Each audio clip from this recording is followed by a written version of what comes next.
I sat in the audience for the 1000th time watching my annoying sister Mara's talk show. I was just about to fall asleep when suddenly a spotlight shone on me. There she is, my twin sister Brooke. Come help us play the game, sis. Wait, what? Before I could say a word, the audience started chanting my name and my parents nodded at me encouragingly. Mara was waiting on stage with her guest star, who was some famous model. So, Brookie, you and Iris are gonna play the card game War, and whoever wins breaks an egg on the other's head. Can I jump off a building first? Always such a little party pooper. I played the dumb card game until I won, so I cracked an egg on Iris's head before turning to go off stage. Ow! You just hit me in the head with an egg. That was the goal of the game, genius. Well, you did it way too hard. Ow! The next day, my accidental egg assault was all over YouTube and social media. Sister of talk show host Mara gets violent with popular model Iris. So melodramatic. My life wasn't always like this. I'd never asked to live in the public eye. All of this started when my bimbo sister got her own show a year ago and became a child millionaire. Then here I was, just trying to get through high school without punching or kicking walls. Hi, I'm Brooke from Manhattan, and this is my story. But before I rant about my drama, please like and subscribe. Everyone at school brought up the stupid talk show incident. Look, it's Mara's extra crazy sister Brooke. Should we refer to her as the egg beater? I can beat an egg over your head, but don't worry, I'll avoid smashing your new nose.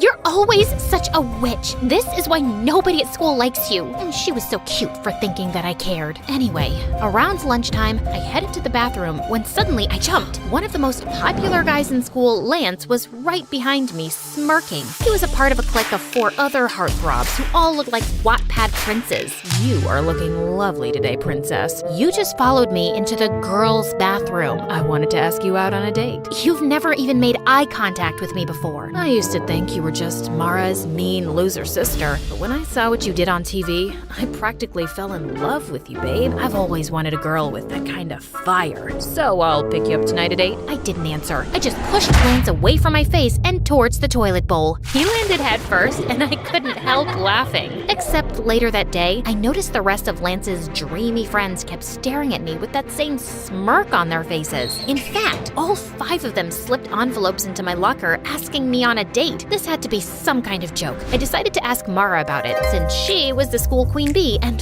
full of gossip. But surprisingly, Mara didn't know anything. Then later that night, she gave me some crazy news. She'd invited all 5 of those guys to come onto her talk show, where she'd set up a competition over who could win a date with me without even asking me. So what if they're just hitting on you for a joke or a bet? It'll be so much fun. You've never been on any kind of date, and you're in the 12th grade. Please. I finally gave in, but I knew those boys were up to something, and if they were gonna mess with me, I was gonna mess with them too. On the night of the show, I sat center stage behind a table while the 5 idiot heartthrobs lined up behind a rope. Each of them had 30 seconds to impress me. After you pushed me into the toilet, I went and bought you flowers. I also have chapstick to put on before kissing you for our date. Too bad your breath smells like a sewage drain. Next! If you were my girlfriend, I'd take you to a restaurant right on the ocean and buy a giant ice cream sundae with ice cream makes me puke. So, I used to be an underwear model, but then I'm embarrassed for you. I had this flown over from Japan. No! By the time the 5th guy, Zeke, came over, I was already exhausted. Then I noticed he was holding a guitar. Oh my god. Brookie,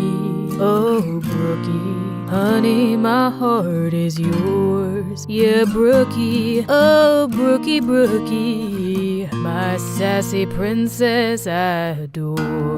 The audience went wild, and I wanted to cringe. But for some reason, I found myself smiling. So when it was time to choose the guy I'd go on a date with, I chose Guitar Boy Zeke. I just had to remember that he probably didn't really like me, and if he was planning on humiliating me, I had to beat him at his own game. So when I met Zeke for our picnic date, I came wearing my mom's wedding dress.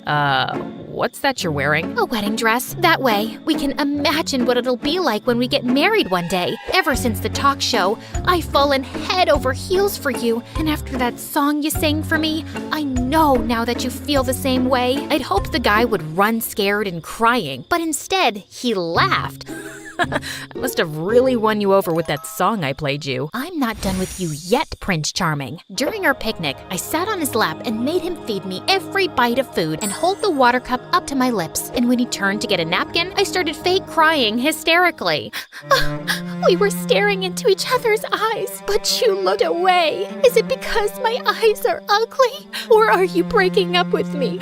I have nothing else to live for now. You are so extra. I know what'll cheer you up. Let's have a romantic dance. Wait, what? Before I could say a word, Zeke turned on classical music and pulled me up to dance. He started spinning and twirling me around and even threw me in the air. God, he was crazy. Later on, Zeke drove me home, but he said he needed to stop at his house first for something. I decided then I'd confront him. Look, I know you're either dating me because you bet your friends money or you guys want to humiliate me as a joke. Either way, I'm just telling you, I didn't fall for it. I told those guys you'd be too smart to trick. It was Lance's idea to bet money on which one of us can win you over. I never wanted to do it, but I couldn't tell Lance that, because whatever Lance wants, Lance gets. Zeke then told me his dad and Lance's dad were friends, and because Lance's family was rich, his dad was going to pay for a music college Zeke got into. Therefore, he could never afford to ever piss off Lance. And don't tell Lance I said any of this. Please, just let me tell him you fell for me and you asked me to be your boyfriend. I really want to go to music school. Come on, you don't care what anyone thinks, and you're already unpopular and barely have any friends, and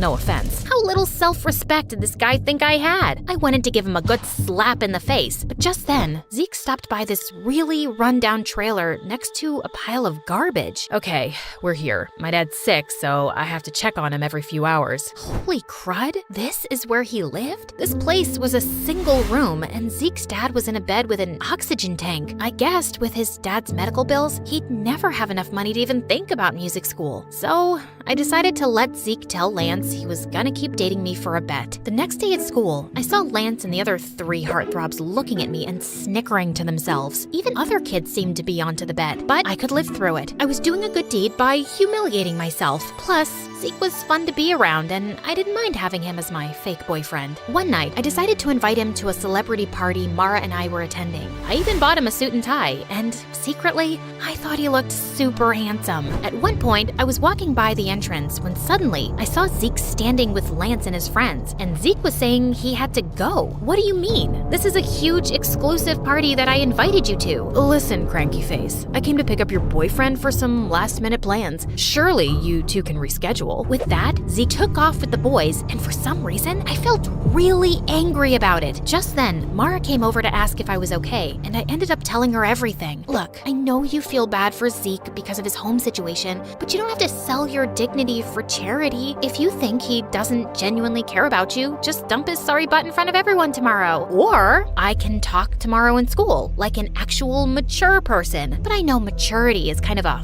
foreign concept to you and the other kids at school. Okay, listen, sis. You've never had any real friend or boyfriend before, and I'm at the top of our school's social ladder. I know how to deal with these things. I can handle this myself, thanks. Just because I don't date a different guy each week doesn't mean I need boy advice from you. So on Monday at school, I headed to the bleachers at lunch where I knew Zeke practiced guitar, except he spotted me first and immediately came over to hug me. I am so sorry about what happened at the party. Lance decided at the last minute that he wanted to have a betting party. Kids at school are betting on how I'm gonna break your heart and everything. I realize this may be going too far. It's going way too far. I tried to do a nice thing for you, but you're totally taking advantage of me. Also, how long are you gonna be Lance's slave for? Can't you get a scholarship to the school or something? No, I'm not talented enough. It's cool. I'll tell Lance the truth and stand up to him. I'll just find something other than music that makes me happy. Zeke turned to walk away, but I just couldn't let him give up his friends, his reputation, and his dreams. So I told Zeke I'd help him apply for a scholarship because even though he didn't believe in himself, I knew he was talented enough to get one. And 2 weeks later, he got accepted. You just made my dreams come true. Brooke, no one has ever believed in me like that before. You're amazing. Zeke suddenly picked me up and spun me around, which made me feel butterflies. After that, Zeke and I became really close and started hanging out all the time. I helped him take care of his dad, and he helped me make some friends at school. Except there were a couple of issues. One, I started to develop real romantic feelings for Zeke, and 2 was Zeke still hadn't told Lance the truth, even though it was part of our agreement. So finally, Zeke decided to confront Lance one day after school as I hid behind a tree to listen in. Look, man, I told Brooke about the bet. It's not right the way we're manipulating her. Plus, I've been hanging out with her, and I think I want to date her for real. You know, she helped me get a scholarship to the music school you were going to pay for. Now, you don't have to. Are you kidding me? What am I going to tell all the kids who've been giving us money, betting the different ways you can dump her? You're one of us, Zeke, and she's an unpopular loser. It'll make the whole squad look bad. If you date her, then you're dead to us. Fine then. You guys are jerks anyway. I'm gonna get myself an awesome girlfriend. I held my breath as I watched Zeke ditch his friends for me. And just like that, Zeke and I became an item. He held my hand, kissed me in public at school, and didn't even seem to care that he'd lost all his friends in popularity. Everything seemed to be going well, at least for a couple of weeks. Then one weekend, I went away with my family for a camping trip with no Wi-Fi or cell reception. But when I arrived back at school on Monday, something horrible happened. I was sitting in the cafeteria when suddenly Zeke stood up on one of the tables with a microphone and speakers. Can I have everyone's attention? I have something to say to my girlfriend, Brooke. I'm sorry, babe, but I just can't date you anymore. I've realized that I don't want to be with a stuck-up sourpuss who's way below my league. It's also really lame that you've never dated anyone before. So for all of you out there who bet money how I dump Brooke, the ones who selected public humiliation win. I stood with shock as I watched a bunch of kids run over to Zeke, Lance, and the other guys with cash. None of this made any sense. Had it just all been a setup? I ran out of the room and into the hallway to collect myself when I saw Zeke behind me. Brooke, I am so sorry I had to do that, but I had a good reason. What good reason could you possibly have for humiliating me like that? Please, just listen to me. My dad had to have an emergency medical procedure over the weekend that I couldn't pay for, and since there was no way to reach you, I had to ask Lance for help. He said he'd only pay for it on the condition that I publicly dump you. I'm so sorry. I still want to be with you, though. It just might have to be in secret. You know what? No, I don't care what your reasons are. I am so freaking sick of all of your excuses to manipulate and humiliate me. We're done, Zeke.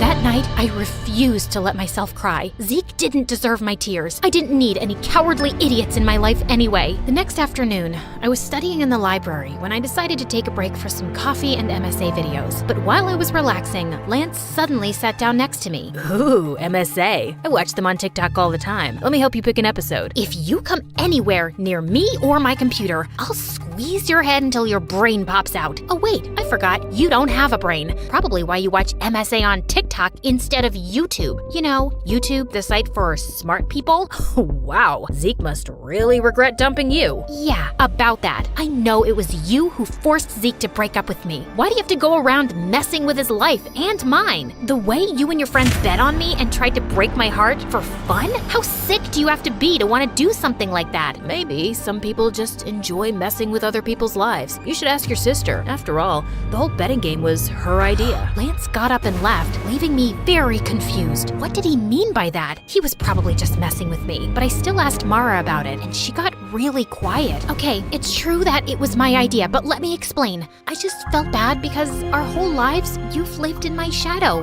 I have everything. Fame, popularity, friends, and you didn't get any of that. So I wanted to find you a cute boyfriend to make you happy. Except none of the guys at school wanted to date you. The only ones who were willing to were Lance and his friends, if they could make money off of it. But I had hoped one of them would fall for you for real. I was stunned and silent as Mara apologized over and over. I knew her heart had been in the right place, but she'd gotten me into such a giant mess. God, I just needed space from everyone. The next morning, I was going through the mail when I saw an envelope from Zeke's music school. To my surprise, they'd returned a check I'd paid as a deposit to confirm his place in the program. Apparently, Zeke had called the college and declined the offer to attend. I thought right away of his sick dad, and suddenly I got a bad feeling. I drove immediately to Zeke's house, but when I reached there, he was sitting outside and playing guitar, looking perfectly happy. Zeke, is everything okay? Did you call your college and decline the offer? Yeah, I just didn't feel right taking your money to attend there, not after the way I treated you. So I'm just gonna save up and reapply next year. In the meantime, I got a job and my dad's doing better. Thank you for believing in me, Brooke. You have no idea how much it means to me. Zeke came over to hug me, and I felt those stupid, happy butterflies again. Hey, listen, are you still friends with Lance? God, no. I'm done being his slave. I took a loan and paid him back everything I owed him for Dad. So, if I give you a second chance, that means you can't be an idiot this time. I swear on my life I won't be. I want you back, and I won't have it any other way. So, I guess my sister did achieve her goal of finding me a guy, even though it was in the craziest way possible. Still, maybe one of these days I could thank her for it.